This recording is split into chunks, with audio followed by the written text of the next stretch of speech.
Hello, welcome to my presentation.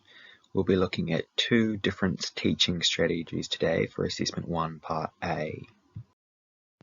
To briefly summarise, the first strategy we'll be looking at in this presentation is micro-research or inquiry-based learning, which is about giving students a task to look into themselves.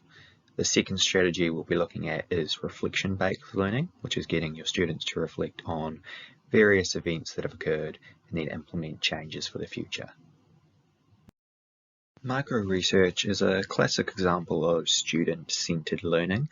It involves assigning the students a topic to explore that they can expand their own personal knowledge and understanding of, and then they usually will report those findings back to the class either in a written format or in a verbal format. Research has a few different key features. For one, it assists learners in becoming more independent and autonomous as they learn to work on their own to find answers. For two, it develops critical thinking and evaluation skills as learners have to learn to filter through information themselves. Thirdly, communication and presentation skills are developed through students communicating the findings back to the group, as it is very common for groups to be assigned and then they report back separately and learn from each other. Thirdly, information literacy skills are improved by allowing students to work through different works themselves, analyse them, and then determine their value in an academic setting. So micro-research is an example of inquiry-based learning where the students have to inquire themselves to find the new information. It is built out of a constructivist understanding of how students in turn learn. The key idea that underpins constructivist learning models is that rather than students being perceived as passively consuming information which is then stored in their brain, they're actively having to go through the process of deconstruct and reconstruct that information in a way that fits with their understanding. There are a couple of key assumptions about learning and learners that underpin micro-research and inquiry-based learning. The first is the method assumes that by empowering learners to direct themselves, they will become more invested in the material. So rather than trying to treat them as those passive objects that you're filling information with, by giving them the ability to self-direct, they'll become more invested and more likely to build those constructions of information in their mind. Secondly, beyond this, it assumes that researching and synthesizing material themselves will give students the skills that will more easily translate into the real world. So we're trying to always prepare our students for practice, and the assumption is that by making them go through this process themselves, they'll be more readily prepared with the critical thinking skills to go into a real life work context. There are a few good practice guidelines for implementing micro-research and inquiry-based learning into your own teaching practice. So for one, ensure that the scope of the research fits the time frame given, so don't go and give students a project that they won't be able to achieve in the time you've given them. Two, make sure it's building on concepts and content so that students have a mental framework to build from. So you don't just want to send them shooting into the dark because they won't have the baseline information to know what to look for. And three, make sure your learners have built their confidence before implementing this so it will be beneficial. You don't want to be letting your students just go rampant in there if they don't already have the confidence to go out and do something, because then you'll have some students who'll just sit there and basically do nothing because they don't have the confidence to go and find that information. This strategy promotes successful learning in a few different ways. For one, learning is promoted in this method as by giving students the ownership, they become more invested and this makes them more engaged with the material. For two, learning becomes multi-directional instead of unidirectional.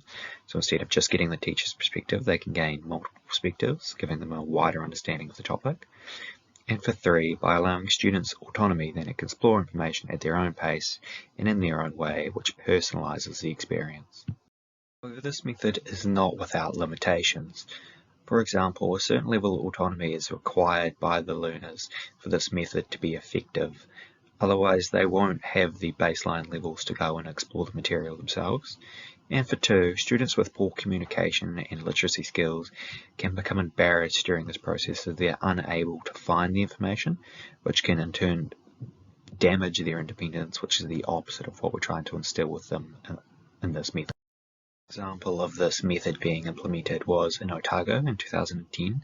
They looked at 940 students across 15 different examples of inquiry-based learning at a range of levels and disciplines, and they found that most students rated this very favourably.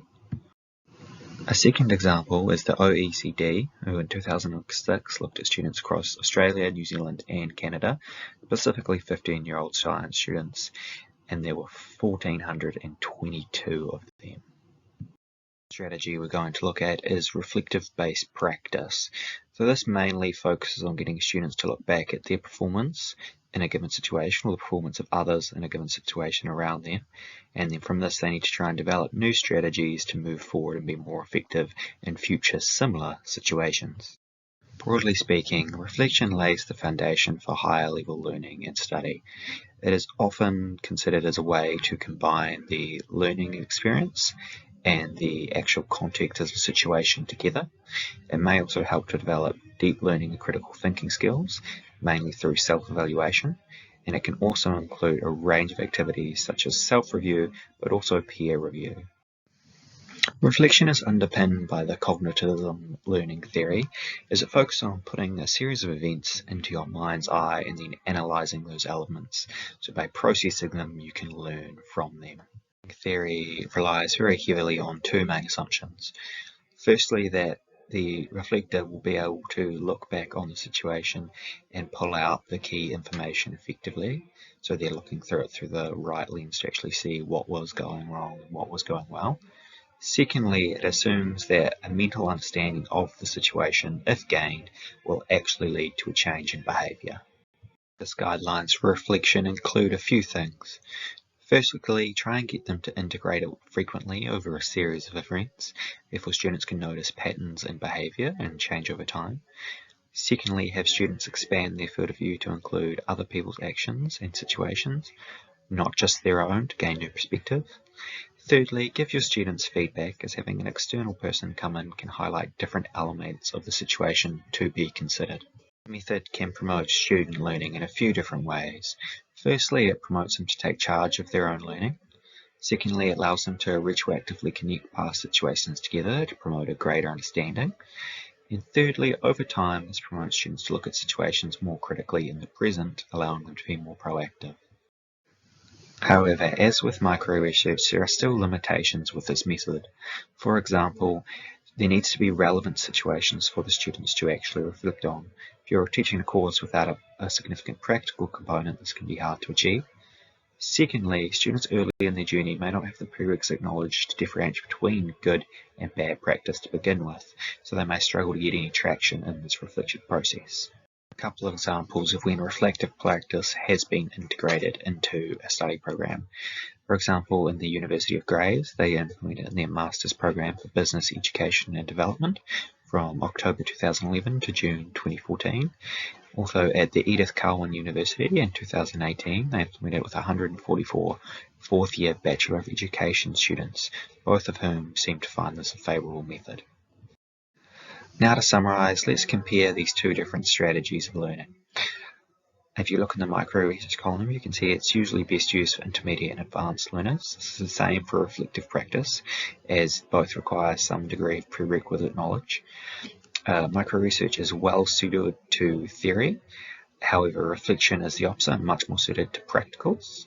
Micro-research allows students to develop independence along with reflective practice, and both are great ways of fostering critical thinking.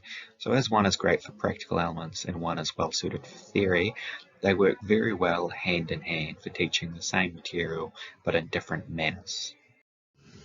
To conclude, we have looked at both micro-research and reflective practice as different teaching strategies. We've explored their limitations, the guidelines for good practice, as well as the underlying theories about learners and their learning processes. If you are interested, here are a list of my sources for you to look at your own time. Thank you for taking the time to listen to my presentation. Hopefully you have found it of benefit to your learning.